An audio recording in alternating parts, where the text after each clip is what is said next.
Hey Aries, I'm Lou. Welcome to your weekly check-in for the week of October the 18th until October the 24th.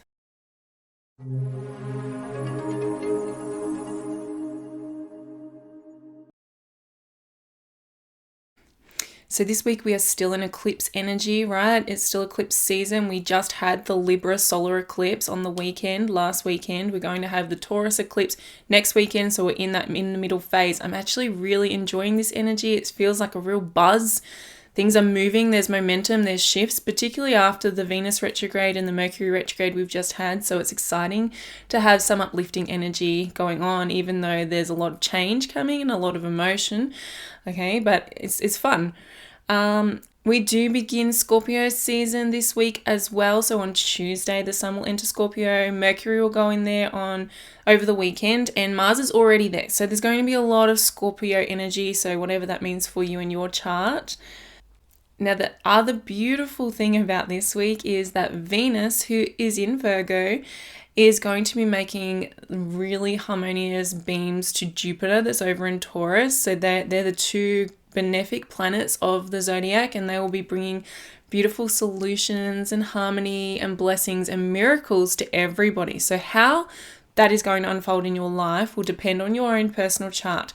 So what I recommend you do is watch your rising sign video first, and then your sun and your moon sign to fill in all the extra details. Before we get into the reading, I just want to acknowledge the traditional custodians of the land that I'm doing this reading from today, the Gumbaynggirr people, and recognize their continued connection to their land, their waters, and their culture. And I wish to pay my respects to the elders past, present, and emerging. Let's do it. Hello there, Aries. Welcome to your weekly check-in. So this week we are coming off the back of the Libra solar eclipse. Okay, so that happened on the weekend on Saturday.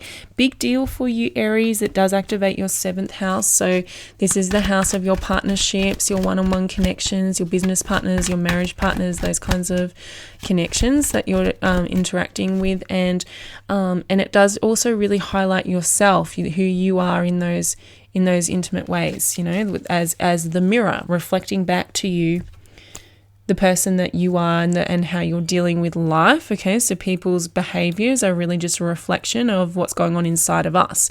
So see, the truth card here may really be referring to that in terms of, if something came up for you involving other people, knowing that those other people are a mirror. So instead of attaching yourself to what those other people are doing, to their behaviors, to their actions, stepping back and saying, what does this actually mean about me? And that will help you to get to the truth of the matter more quickly than, blaming or projecting or anything like that.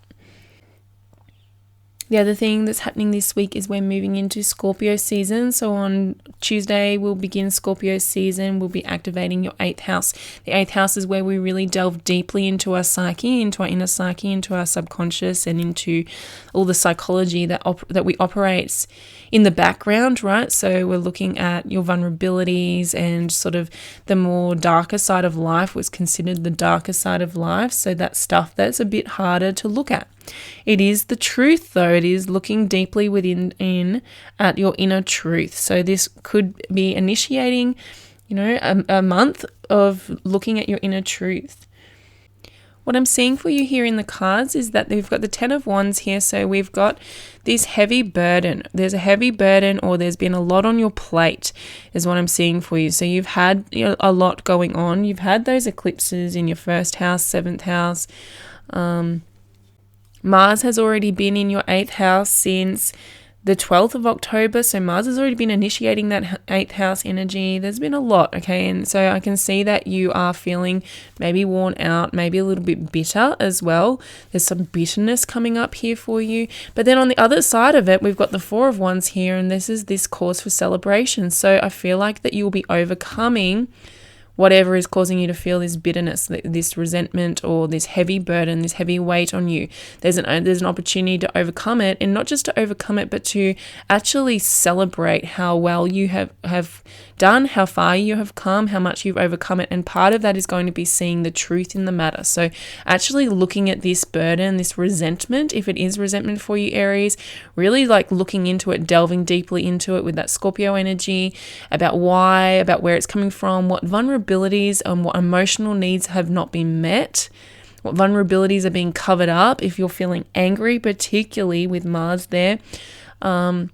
And diving into the truth of that will help you to find this Four of Wands celebration or celebratory energy of uplifting this out of that heaviness and into some sort of lightheartedness. Now, the other thing that's happening this week is over the weekend, Venus, who is in Virgo in your 6th house, will be making really beautiful harmonious beams to Jupiter in Taurus in your 2nd house. So this may have to do with work and finances. Okay, so the Four of Wands may be a celebration of some sort of increase in your finances, increase in resources, increase in the way that you work on your daily. We're talking about your daily work, like your work environment where you go to work. There may be some sort of boost there.